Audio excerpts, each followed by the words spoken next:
안녕하세요.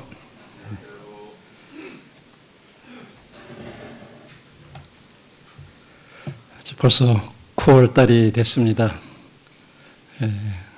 추수의 계절이라고 그러죠, 그렇죠?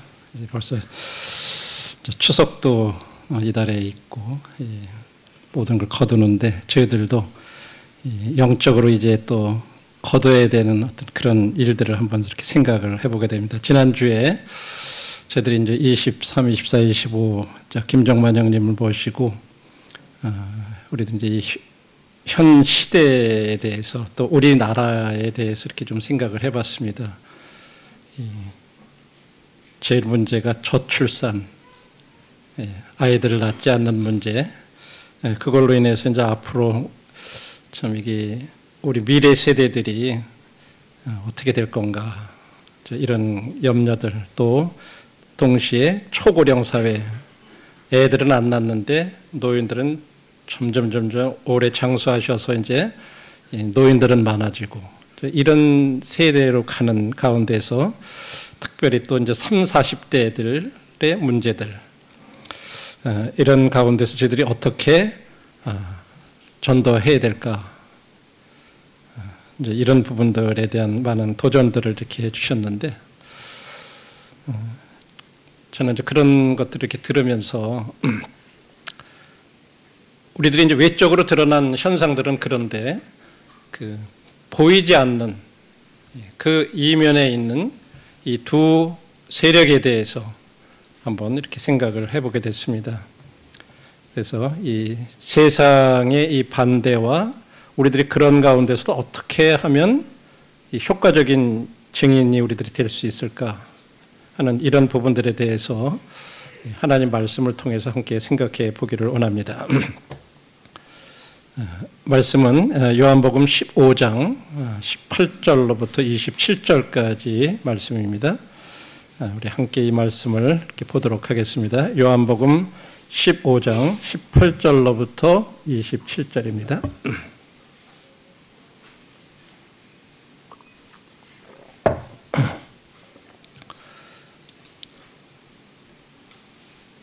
(18절부터) 읽겠습니다. 이 말씀의 배경은 먼저 이 요한복음 15장에서 주님이 이제 제자들을 이제 떠나기 전에 마지막 제자들과 이렇게 일주일간의 시간을 가질 때 나는 포도나무고 너희는 가지다 하는 것을 말씀하시며 그 비유를 얘기하시고 너희들 내 안에 거하라, 그리고 너희들끼리 사랑하라, 이 얘기를 하신 다음에 이어서 바로 이제 18절로부터 이 말씀을 하신 거예요. 세상이 너희를, 이게 제자들한테 지금 하시는 거죠. 세상이 너희를 미워하면 너희보다 먼저 나를 미워한 줄 알라. 너희가 세상에 속하였으면 세상이 자기의 것을 사랑할 것이나 너희는 세상에 속한 자가 아니요 도리어 내가 너희를 세상에서 택하였기 때문에 세상이 너희를 미워하느니라. 내가 너희에게 종이 주인보다 더 크지 못하다 한 말을 기억하라. 사람들이 나를 박해하였은즉 너희도 박해할 것이요 내 말을 지켰은즉 너희 말도 지킬 것이라. 그러나 사람들이 내 이름으로 말미암아 이 모든 일을 너희에게 하리니 이는 나를 보내신 이를 알지 못함이라. 내가 와서 그들에게 말하지 아니하였더라면 죄가 없으려니와 지금은 그 죄를 핑계할 수 없느니라. 나를 미워하는 자는 또 내 아버지를 미워하느니라. 내가 아무도 못한 일을 그들 중에 하지 아니하였더라면 그들에게 죄가 없었으려니와 지금은 그들이 나와 또 내 아버지를 보았고 또 미워하였도다. 그러나 이는 그들의 율법에 기록된 바와 그들이 이유 없이 나를 미워하였다 한 말을 응하게 하려 함이라. 내가 아버지께로부터 너희에게 보낼 보혜사 곧 아버지께로부터 나오시는 진리의 성령이 오실 때에 그가 나를 증언할 것이요 너희도 처음부터 나와 함께 있었으므로 증언하느니라. 지금 이 말씀 속에서 우리들이 이제 두 힘에 대한 거, 하나는 이 세상이라고 하는 것과 그다음에 성령에 대해서 이렇게 말씀을 하시는데, 특별히 제자들에게 이제 말씀을 하시면서 18, 19절에서 주님이 그 짧은 두 구절의 말씀 가운데 세상이라는 단어를 6번이나 이렇게 말씀하셨어요. 세상이 너희를 미워하면, 그 다음에 세상이 너희가 세상에 속하였다면 세상이 자기 것을 사랑할 거다. 너희는 세상에 속한 자가 아니다. 도리어 내가 너희를 세상에서 택했기 때문에 세상이 너희를 미워한다. 이렇게 하면서 짧은 구절 속에 세상이라는 말을 6번이나 이렇게 언급을 하셨어요. 그렇다면 이 세상이라는 단어를 주님이 무엇을 염두에 두고 이 세상이라고 말씀하셨을까? 그랬을 때 이 15장에서 사용된 이 세상이라는 단어는요, 우리가 그냥 이 주변에서 이렇게 보고 있는 하나님이 창조하신 이런 물질 세계를 가리키는 것은 아닙니다. 오히려 주님은 지금 이 제자들한테 얘기를 하시면서 하나님을 대적하는 이 타락하고 사악한 이 세상 시스템에 대해서, 체계에 대해서 지금 이렇게 말씀하고 있는 거예요. 이 세상 시스템은 성경적인 가치관이나 태도, 이것과는 아주 반대되는 어떤 사탄적인 가치관과 태도의 체계를 가리키는 거예요. 형제자매님들, 저희들이 이 부분에 대한 것을 명확하게 이렇게 생각하고 있지 않으면 우리는 굉장히 이 주님을 따라가면서도 혼란을 겪게 돼 있어요. 이 세상에 대해서 성경은 이렇게 얘기합니다. 요한일서 2장 15, 16절, 이 두 말씀이 이 세상 시스템의 특징이 뭐다 하는 것을 가장 잘 정의해 놓은 말씀입니다. 읽겠습니다. 요한일서 2장 15, 16절. 이 세상이나 세상에 있는 것들을 사랑하지 말라. 누구든지 세상을 사랑하면 아버지의 사랑이 그 안에 있지 아니하니, 이는 세상에 있는 모든 것이 육신의 정욕과 안목의 정욕과 이 생의 자랑이니 다 아버지께로부터 온 것이 아니요 세상으로부터 온 것이라. 그래서 이 세상 체계, 이 시스템의 특징을 세 가지로 말씀하셨어요. 하나가 육신의 정욕, 그다음 두 번째가 안목의 정욕, 세 번째가 이 세상의 자랑이다. 이 생의 자랑. 이건 다른 말로 표현하면 교만과 허영심의 정욕이라고 이렇게 표현할 수가 있어요. 이게 이 세상 시스템의 특징이라고 이렇게 말씀을 하고 있습니다. 그래서 주님이 요한복음 15장 18, 19절에서 이 말씀하신 세상은 바로 이런 세상을 말하는 거예요. 그런 세상은 하나님과 그 말씀을 아주 반대하는 거예요. 그런 시스템입니다. 그래서 주님이 이 말씀을 하시면서 지금 23, 24절에 이렇게 말씀하셨어요. 내가 와서 그들에게 말하지 아니하였다면 죄가 없었을 거다. 그런데 지금은 그 죄를 핑계할 수 없다. 왜? 내가 와서 얘기했기 때문에. 그러면서 나를 미워하는 자는 또 내 아버지를 미워한다. 이렇게 말씀하셨어요. 그리고 24절에 또 한 가지 말씀을 하셨는데, 내가 아무도 못한 일을 그들 중에 하지 아니하였다면 그들에게 죄가 없었으려니와. 앞부분에서도 얘기하셨어요. 내가 와서 말하지 않았으면 그들에게 죄가 없었겠다. 또 한 가지는 내가 이 세상에 와서 아무도 하지 못한 어떤 일을 하지 않았다면 그들이 죄가 없었을 거다. 이렇게 두 번 얘기를 하셨어요. 그런데 지금 그들은 나와 내 아버지를 보았고 또 미워했다. 이게 무슨 말씀인지 잘 좀 이해가 안 되는 그런 말씀일 수 있어요. 주님이 이 말씀을 하셨을 때 이제 불신자들이 내가 오지 않았으면 그들은 완전히 죄가 없었을 텐데 라고 그런 말씀을 하신 게 아니에요. 주님이 이 땅에 오시지 않고 또 그들에게 말씀을 하시지 않고 또 기적을 행하지 않았다면 그들은 특별히 메시아를 거부하는 그런 큰 죄는 짓지 않았을 거다 하는 그런 의미로 말씀하신 거예요. 이 말은 거꾸로 얘기하면 내가 이 땅에 와서 이미 얘기했고 다른 사람들이 하지 못한 커다란 기적을 행했고 그런 것을 다 보았는데도 저들이 나를 거부한 거, 그것이 굉장히 큰 죄다 하는 것을 거꾸로 말씀해 주시는 거예요. 역으로. 그래서 다른 죄들보다도요, 그리스도를 거부하는 큰 죄에 비교하면 그런 것들은 아무것도 아니다. 다시 말해서 그리스도를 거부하는 것이 가장 큰 죄다. 왜?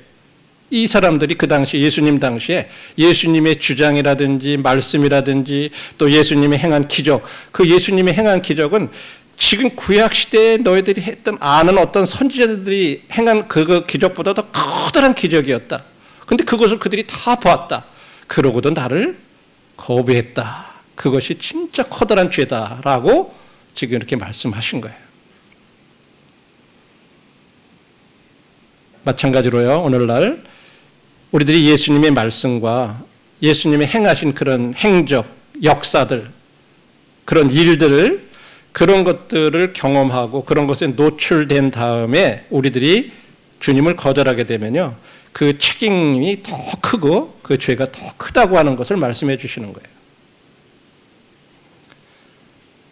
그들은 변명을, 내가 예수님을 믿지 못했다 변명할 여지가 없었던 거예요. 왜? 다 듣고 보았기 때문에. 커다란 기적을. 그런데 25절은 이렇게 말씀해요. 그러나 이는 그들의 율법에 기록된 바 그들이 이유 없이 나를 미워하였다 한 말을 응하게 한 거다. 좀 이해가 안 되는 말씀이에요. 그들이 그렇게 말을 다 듣고 다 그런 기적을 보고도 나를 믿지 않고 미워한 게 어떻게 된 거냐? 그랬을 때 그것은 성경에 그렇게 기록된 말씀을 응하게 하기 위해서 그랬다 하면서 시편 말씀을 인용을 하셔서 얘기했어요. 이 시편 69편은 메시아 시편이라고 그래요. 메시아에 관한 예언의 말씀인데 까닭없이 나를 미워하는 자가 나의 머리털보다 많고 라고 하는 이 말씀이 응하기 위해서 그렇게 된 거다라고 주님이 이 말씀을 인용을 하셨어요. 예수 그리스도를 거부한 그 유대인들이 큰 죄를 범했어요. 거기에 대해서는 변명의 여지가 없어요. 그러나 하나님은 하나님이 예언하셨던 그 말씀, 그것이 그대로 이루어져가는 하나님의 목적이 그대로 성취되도록 그렇게 하셨다고 하는 말씀이에요. 나를 까닭없이 미워했다고 하는 그 메시아 예언이 그대로 이루어지기 위해서 그렇게 됐다고 말씀하고 있어요. 하나님은 사람들이 어떤 반응을 보이시든지 간에 하나님의 이 주권적인 구원 계획은 계속 수행해 오셨다고 하는 것을 말씀해 주는 거죠. 그래서 예수 그리스도를 거부한 이 유대인들이 그런 예언적인 그 성경, 그것이 그대로 말씀이 성취됐지만, 그러나 중요한 건요, 그들 각자는 예수님 그리스도를 거부한 그 큰 죄에 대해서는 개인적으로 책임이 있다 하는 것을 말씀해 주시는 거예요. 하나님은 하나님 말씀대로 그대로 예언대로 이렇게 성취해 가시지만 그 과정 중에 그것을 거부한 사람들은 개인적으로 그것을 책임을 면할 수 없다고 하는 거예요. 그러면서 이 말씀 속에서 이제 두 가지 큰 교훈을 우리에게 해주시는데, 첫 번째는 세상은 그리스도를 미워한다고 하는 거예요. 그래서 예수님 믿는 그리스도인들도 미워한다 하는 것이 첫 번째 가르침. 그리스도를 미워하기 때문에 그리스도인들을 미워한다. 그다음에 두 번째로 세상은 그리스도를 미워하기 때문에 하나님도 미워한다. 이것이 본문에서 가르쳐주고 하는 그런 핵심이고, 우리들도 이 말씀을 이해할 필요가 있습니다. 18절 19절 다시 이렇게 보시면, 세상이 너희를 미워하면 너희보다 먼저 나를 미워한 줄 알라. 형제들의 세상이 너를 미워하여도, 요한 1서 3장 13절에서는 세상이 너희를 미워하여도 이상히 여기지 말라. 이렇게 성경은 말씀하고 있어요. 왜 세상이 그리스도인을 미워할까요? 이것은 우리가 읽은 말씀대로 이 세상 체계가 사단에 속했기 때문에 이 사단의 세상 시스템이 예수 그리스도를 반대하기 때문에 이 세상은 그리스도를 미워해요. 그래서 그리스도를 미워하기 때문에 그를 따르는 그리스도인들을 미워하는 것입니다. 세상은 예수님을 갖다가 그리스도를 참 훌륭한 교사시고 훌륭한 도덕적 지도자고 4대 성인 중에 하나고 이렇게 말을 해요. 그러나 예수님이 하나님이시고 모든 인류의 심판자가 되신다고 그렇게 주장을 하면요, 그것은 받아들이지 않고 미워하는 거예요. 어떻게 예수님이 하나님이시고 예수님이 어떻게 세상을 심판하실 분이 되실 수 있느냐. 그분은 하나의 그냥 훌륭한 도덕적인 지도자이고 성인 중에 한 사람일 수는 있지만 그럴 수는 없다. 이렇게 얘기한다는 거죠.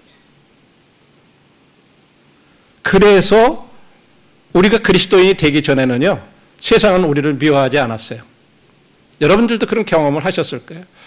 여기 계신 분들도 마찬가지일 거예요. 예수님 믿기 전에 세상으로부터 미움받지 않아요. 절대 그렇잖아요. 그런데 예수님 믿고 나면 이상하게요, 그렇게 친하던 친구들, 그렇게 친하던 친척들 이상하게 예수님 믿는다는 것 때문에 싫어해요. 미워해요. 좀 이상한 거예요. 그것은 우리가 그리스도인이 되기 전에는 우리도 이 세상 시스템의 일부였다고 하는 거예요. 그런 체계에. 그러니까 미워하지 않아요. 성경 19절에 상반절에 그렇게 얘기해요. 만일 너희가 세상에 속하였다면 세상이 자기의 것을 사랑할 것이나. 이 말은 거꾸로 우리가 세상에 속하지 않았기 때문에 이 세상이 우리를 사랑하지 않고 미워한다는 그런 말씀. 그래서 미워한다는 거예요. 우리가 특별히 잘못하거나 막 그러기 때문에, 물론 우리들도 때때로 믿는 사람들이 좀 이기적이거나 나만 알거나 이러기 때문에 세상 사람들이 그것 때문에 미움을 받을 수도 있어요. 우리가 잘못하는 것 때문에. 그러나 그런 일반적으로는 그런 것이 아니라고 하는 거죠. 우리가 그리스도인이 되면 우리는 이제 하나님의 자녀로 바뀌고 또 우리는 이 세상 체계에서 이 시스템에서 옮겨졌어요. 그래서 골로새서에서는 그걸 뭐라 그러면 우리를 흑암의 권세에서 빛의 아들의 나라로 우리를 옮기셨다라고 이렇게 얘기하고 있어요. 우리는 영적으로 우리 신분이 마귀의 자녀에서 하나님의 자녀로 바뀌고 이 어둠의 권세에서 빛의 나라로 옮겨졌고 이렇기 때문에 우리는 이제는 더 이상 19절 하반절에 보면 세상에 속한 자가 아니요 도리어 내가 너희를 세상에서 택하였기 때문에 세상이 너희를 미워한다. 주님이 우리를 세상 사람들이 미워하는 이유를 그렇게 말씀하셨어요. 세상에서 우리를 택하여냈기 때문에 우리는 이제 더 이상 세상에 속하지 않은 사람이기 때문에 세상이 우리를 미워한다는 거죠. 그래서 세상은 우리를 미워해요. 우리가 더 이상 세상의 일부가 아니라고 말씀드렸어요. 그리고 이제 우리는 예수님과 신분을 같이 하기 때문에 우리의 정체성이 이제는 예수님과 신분을 같이 하는 그런 사람이 됐기 때문에 세상이 우리를 미워한다고 하는 거죠. 23, 24, 24절에 이렇게 말씀하셨어요. 예수님이 나를 미워하는 자는 또 이제 두 번째 말씀하시는 거예요. 이 세상이 주님을 미워하기 때문에 그리스도를 미워하기 때문에 하나님도 미워한다는 거예요. 23절에 그렇게 말씀했어요. 나를 미워하는 자는 또 내 아버지를 미워하느니라. 내가 아무도 못한 일을 그들 중에서 하지 아니했더라면 그들에게 죄가 없었으려니와 지금은 그들이 나와 내 아버지를 보았고 또 미워하였도다. 어떤 분들은 그래요. 나는 하나님은 사랑하는데 예수님은 못 믿겠어요. 그런 분들도 있고요. 어느 분들은 나는 예수님은 믿겠는데 하나님은 못 믿겠어요. 그런 분들이 있어요. 그런데 하나님을 사랑하면서 예수 그리스도를 거부하는 것은 불가능해요. 왜냐하면 예수님과 하나님은 항상 함께 가기 때문에 그래요. 따로 계신 분이 아니에요. 예수님은 하나님이시고 예수 그리스도는 하나님과 하나세요. 따라서 예수 그리스도를 반대하면 꼭 그를 미워하는 그 세상 체계는 하나님을 반대하고 미워하는 거예요. 왜? 예수님과 하나님은 하나이기 때문에. 그래서 이 세상에 많은 종교들이 있는데 그런 그 종교 세계는요, 우리들도 하나님 사랑합니다. 다른 교계에서도 그 교단에서도 이렇게 얘기를 해요. 다른 기독교 말고도 또 같은 기독교 안에서도 그래요. 하나님 사랑한다 그러고 하나님께 영광을 돌린다고 주장을 해요. 그런데 예수님께서 유일하게 구원의 길이라 라고 이렇게 얘기하면요, 그건 안 받아들이는 거예요. 종교는 다 나름대로의 구원의 길이 있지 어떻게 예수님만 유일한 구원의 길이냐, 그럴 수가 없다. 요한복음 14장 6절에 내가 길이요 진리요 생명이라고 이렇게 얘기할 때 예수님만이 유일한 구원의 길이라고 얘기하면 그런 길이 어디 있냐. 구원의 길이는 여러 가지가 있다. 종교는 그렇게 얘기하는 거예요. 이런 방법, 불교는 불교대로, 다른 데는 다른 데로 다 그런 길이 있다 그러면서 예수님이 구원의 유일한 길이라고 하면 이 종교 세계는 일단 거부하는 거예요. 또 예수님은 천국과 지옥도 있고 영원한 형벌이 있고 그리고 많은 사람들이 지금 멸망으로 향하는 이 넓은 길을 가고 있다고 그렇게 가르치고 있어요. 그런 것들에 대해서 거부해요. 안 받아들여요. 천국과 지옥 사이에는 사람들이 대기하고 있는 연옥이라는 데도 있고 거기서 잘 이 세상에 있는 후손들이 잘 이렇게 하면 거기에 있는 연옥에 있는 사람들이 기다리다가 천국으로도 갈 수 있다. 이렇게도 가르쳐요. 이게 연옥설이라고 하는 거예요. 또 영원한 형벌이 있다 그러면, 지옥이 있다 그러면 사랑의 하나님이 어떻게 그런 끔찍한 지옥을 만들어 놓고 사람들을 그곳에 보내실 수 없다. 그건 아니다. 하나님 사랑이기 때문에 결국은 모든 사람들이 구원받게 돼 있다. 이렇게 또 얘기해요. 안 받아들여요. 지금 많은 사람들이 멸망의 길로 가고 있다면 세상에 이렇게 많은 사람들이 그렇게 다 가고 있고 조그만 생명으로 인도하는 길은 조그만 길로 가서 사람들이 없다면 그게 어떻게 된 거냐. 그럼 이 많은 사람들이 가는 게 또 잘못된 거냐. 이렇게 얘기하면서 안 받아들여요. 그런데 성경은 분명히 그렇게 말씀하고 있어요. 종교 세계는 그렇습니다. 그래서 사실은 이런 종교계에서 이러한 예수님의 가르침을 거부한다고 하는 것은 곧 예수님을 경멸하고 멸시하는 것과 똑같은 거예요. 그리고 예수 그리스도시고 하나님의 아들이시고 하나님의 구원의 길에 대한 그런 가르침에 대해서 경멸을 보이는 것입니다. 이게 세상은 하나님을 미워하는 거예요. 또 그들이 우리도 하나님을 경배합니다 라고 말할지 모르지만 그들이 말할 때 그 하나님은 성경에서 가리키는 하나님이 아니라고 하는 거예요. 단지 그냥 하나의 공허한 잡신, 그냥 자신들의 욕망과 목적에 만든 자신들의 형상으로 만든 그런 잡신을 말하는 거지 성경이 가르치는 하나님이 아니라고 하는 거예요. 왜냐하면 종교 세계도 바로 주님의 이 그리스도의 주장에 반대하는 이 세상 시스템의 일부이기 때문에 그렇다고 하는 거예요. 우리가 그런 것들을 잘 이해할 필요가 있어요.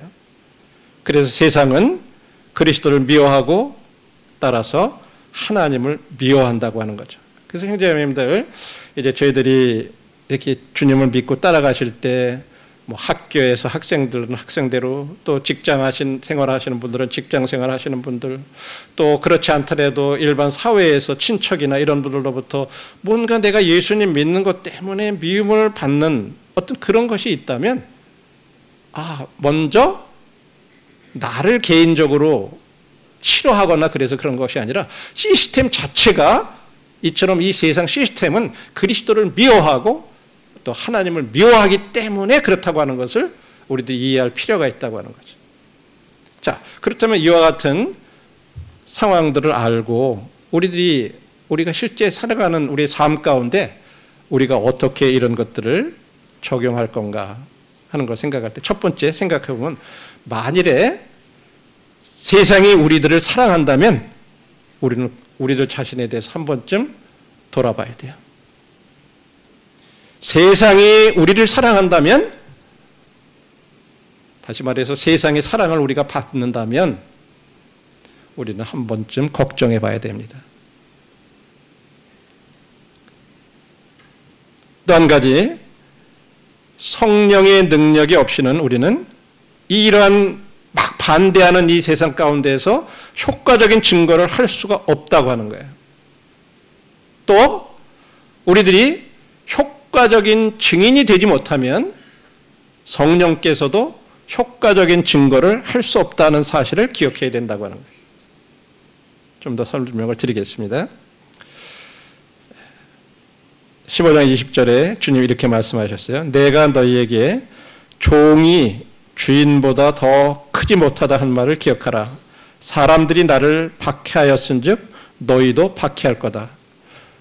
세상은요, 주님 박해하기 때문에 너희도 박해할 거라고 분명히 말씀을 하셨어요.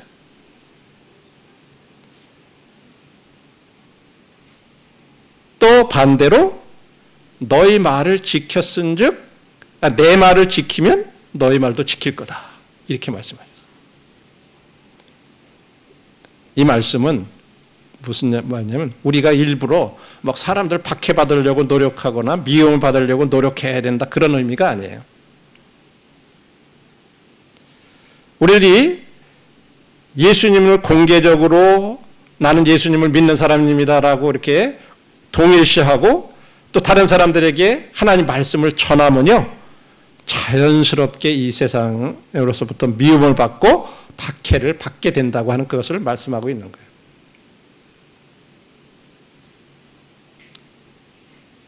디모데후서 3장 12절에서도 바울은 그렇게 디모데에게 얘기하고 있어요.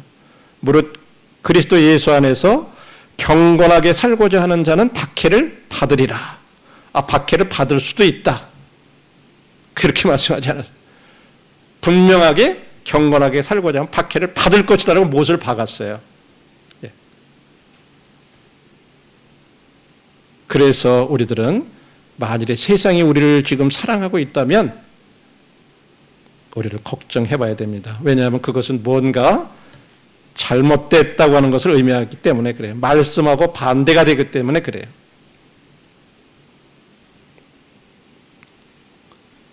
또 20절에 그들이 내 말을 지켰으면 너희 말도 지킬 것이요 라고 하는 이 말씀의 이 이면에는 우리가 그리스도의 말씀을 전하고 우리의 믿음을 숨기지 않을 때 그렇게 된다고 하는 것을 말씀하고 있는 거예요.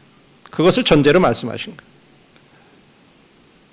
우리들이 때로 말씀을 전하다 보면요,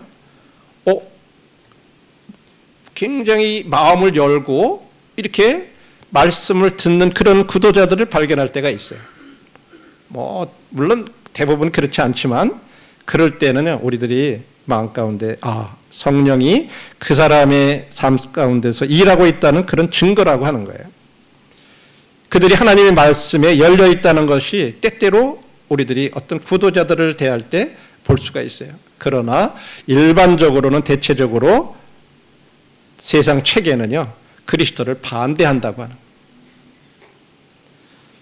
그래서 우리가 앞에서도 말씀드렸듯이 일부러 미움받고 박해받으려고 노력해서는 안 되지만, 노력해서 그렇게 되는 건 아니지만 우리들의 이 삶이라든지 삶의 방식을 통해서 하나님의 말씀과 일치된 그런 삶을 살아가면 자연적으로 우리가 박해를 받게 된다고 이렇게 말씀하고 있어요.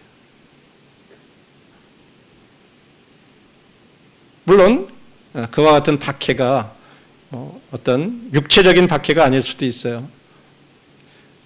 무슬림 국가라든지 공산국가라든지 이런 데서는 실제적으로 예수님 시인하면은 감옥에도 가두고 막 고문도 하고 막 죽이기도 하고 그런 육체적인 실제 박해들도 있어요. 그러나 그런 거 말고도 우리들이 정신적으로 조롱당하고 또 사회적인 냉대를 받을 수 있어요. 사람들이 싸늘하게 우리를 따돌리고 예수 믿는 사람이라고 그래가지고 그렇게 취급하고,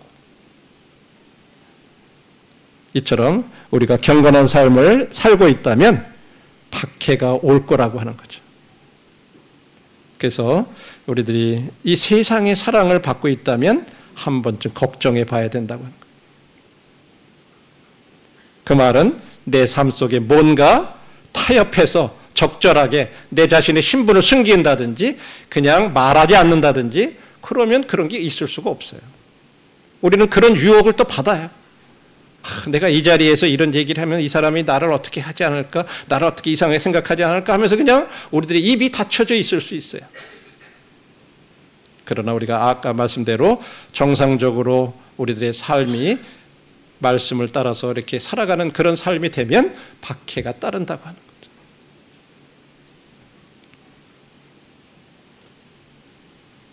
자, 요한복음 15장 26절, 27절에서 주님이 이렇게 말씀하셨어요.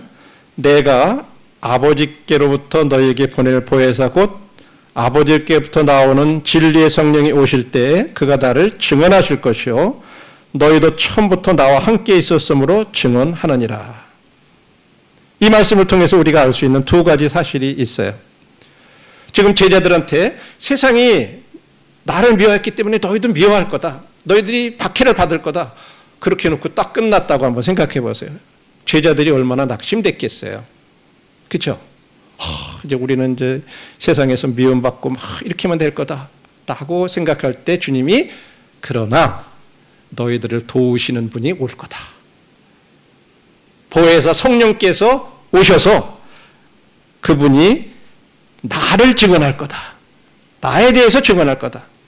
또 너희도 처음부터 나와 함께 있었으므로 증언할 거다. 이렇게 말씀하셨어요. 첫 번째로 주님은 이 말씀을 통해서 성령의 능력이 없이는 우리는 무엇을 할 수 없다고 하는 것을 얘기해 주고 있어요. 무엇을 할 수 없어요? 효과적인 증거를 너희들이 할 수가 없다. 나에 대해서 효과적인 증거를 할 수 없다. 또 두 번째, 효과적인 증인이 없으면, 다시 말하면 너희가 효과적인 증인이 되지 못하면 성령도 효과적인 증거를 하실 수 없다 하는 이 두 가지를 말씀하신 거예요.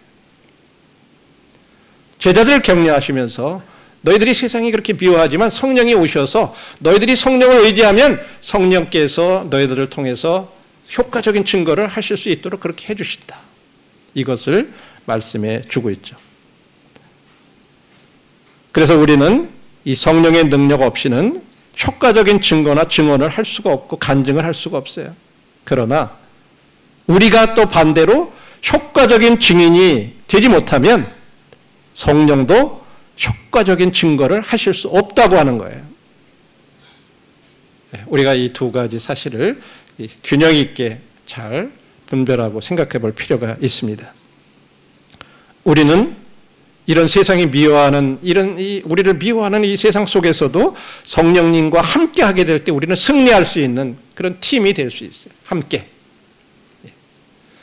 그래서 우리가 지난주에 그런 굉장히 저출산, 초고령화, 이런 사회적으로 막 반대하는 거, 이런 사회지만은 우리가 그런 거에 의해서 그냥 마음이 주눅이 들고 어떻게 할까 이게 아니라 우리에게는 하나님께서 이런 것에 대처할 수 있는 능력이 되시는 성령님을 우리에게 보내주셨구나. 이 사실을 알고 그분을 온전히 의지하게 될 때 우리들이 이런 세상 가운데서, 반대하는 세상 가운데서도 효과적인 증인이 될 수 있다고 말씀하고 있어요. 우리 예수님께서는 이제 성령님이 오실 것을 약속하셨죠. 내가 아버지로부터 오실 성령이 오시면 그가 나를 증거하실 거다.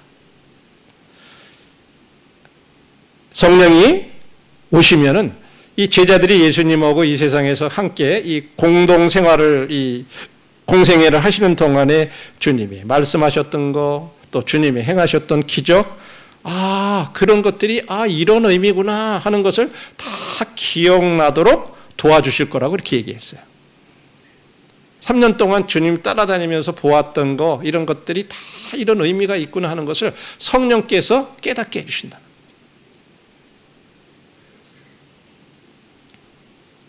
왜냐하면 이 제자들은 지상에서 우리 주님이 사역하시는 동안에 함께 하셔서 그분의 가르치고 행하는 것을 다 눈으로 이렇게 보았던 목격자들이었기 때문에,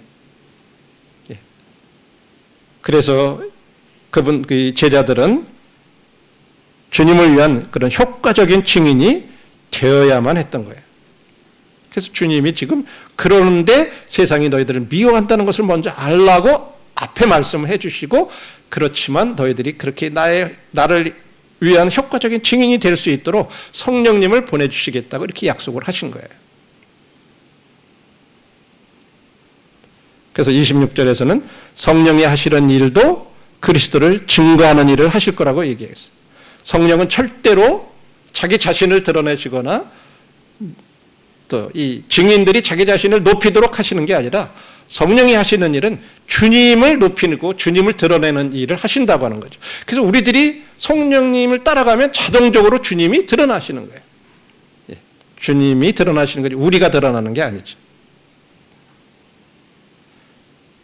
그래서 제자들 자신들도 그리스도를 증거하고 증언할 것이라고 이렇게 말씀을 하고 있습니다.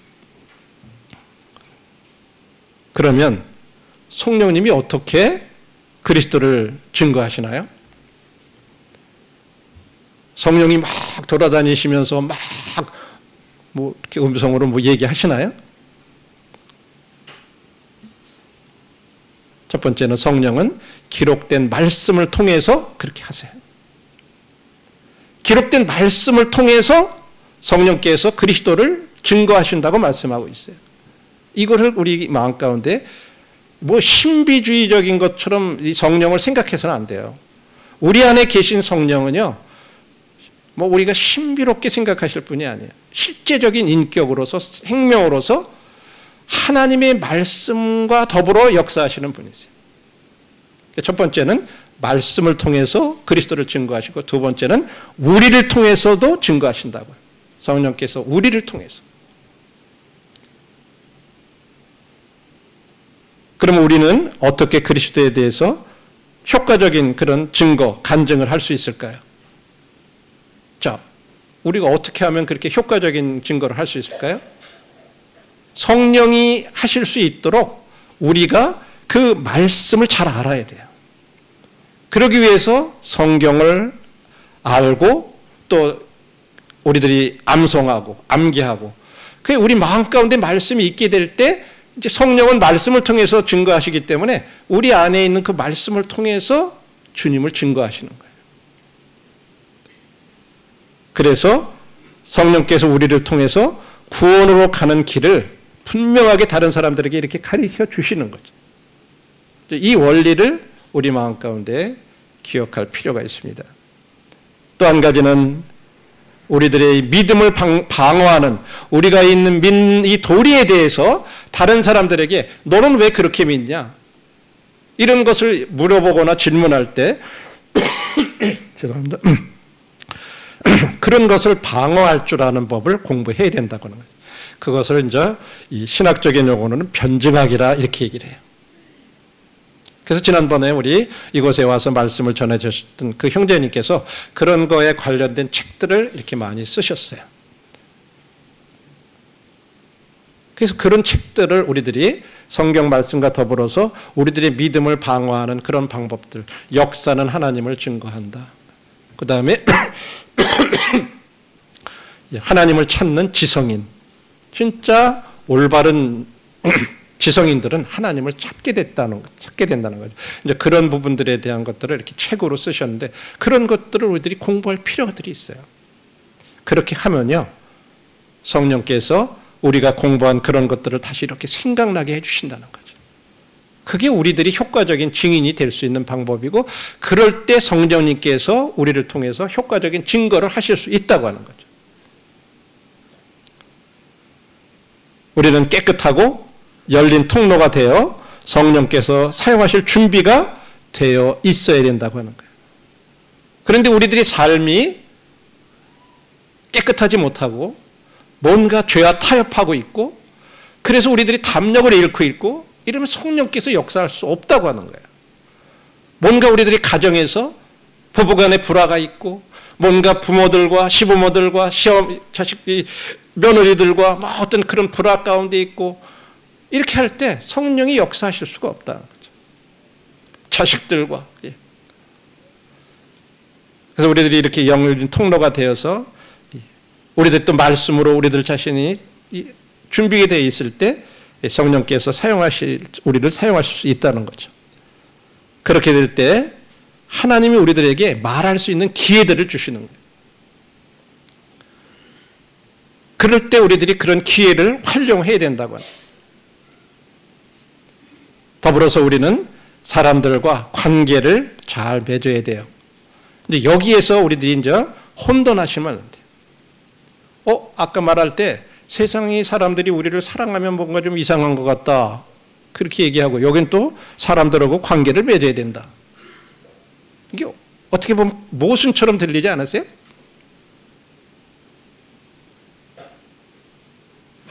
우리들은 세상 사람들이 우리를 이해하지 못하고 때로는 우리를 미워하거나 할 때라도요.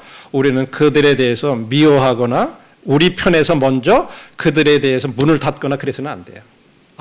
저분들은 하나님을 알지 못하기 때문에 당연히 저렇게 하는 거구나 하고 불쌍히 여기는 마음을 가져야 돼요. 그런데 네가 나를 그렇게 무시해? 야, 내가 너보다 못 배웠냐? 내가 너보다 못 가진 게 있냐? 내가 너한테 그렇게 무시하고 멸시당할 존재인 줄 아냐? 네 가진 게 뭔데 하면서 우리들이 탁 문을 닫고 이런 관계를 가져서는 안 된다는 거예요. 상대방들이 그럴 때 그런 것들을 불쌍히 여기고 받아들이고 우리 편에서 그들을 거절하고 그래서는 안 된다고 하는 거예요. 그런 관계를 계속 유지해가는 가운데서 우리들이 섬기고 겸손할 모습을 보이고 이렇게 할 때 그들의 마음 가운데 생각하게 해주는 거예요. 우리는 그럴 책임이 있어요. 우리는 증거하는 데 대한 그런 책임이 있기 때문에 내 기분대로 내키는 대로 그냥 반응하거나 그래서는 절대 안 되는 거죠.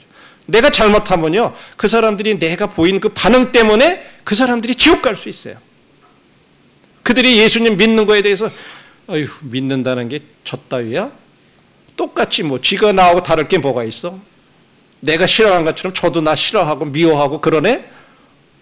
그러면 우리는 책임을 다하지 못하는 거죠.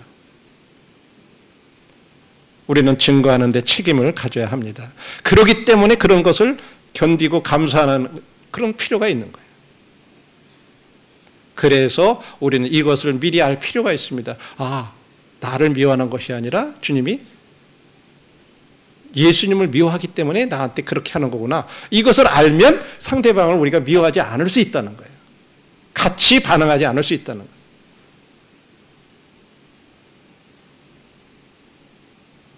그래서 우리는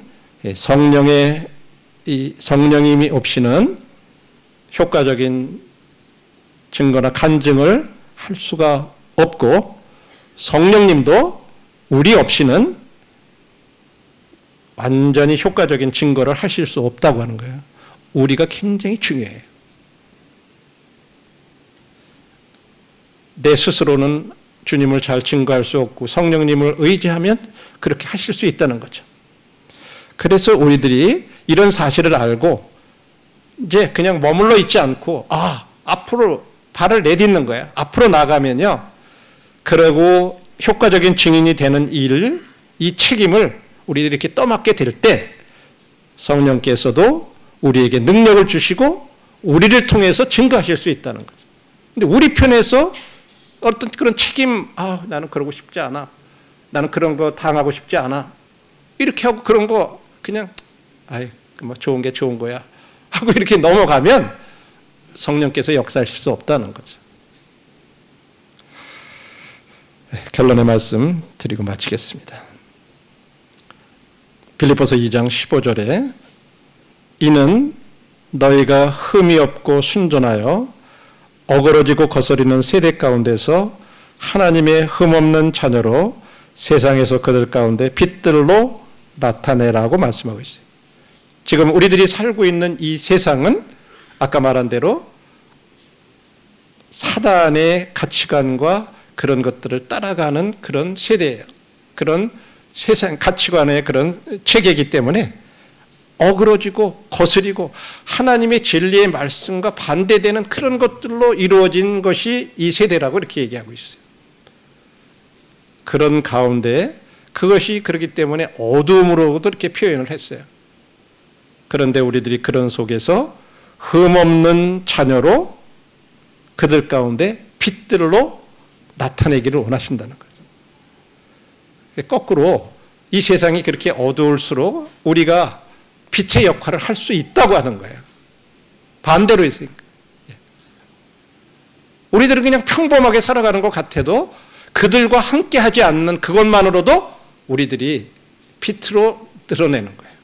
근데 적절히 그냥 같이 내가 그들한테 따돌림 당하기 싫어서 같이 가면 우리의 빛은 덮어지는 거예요.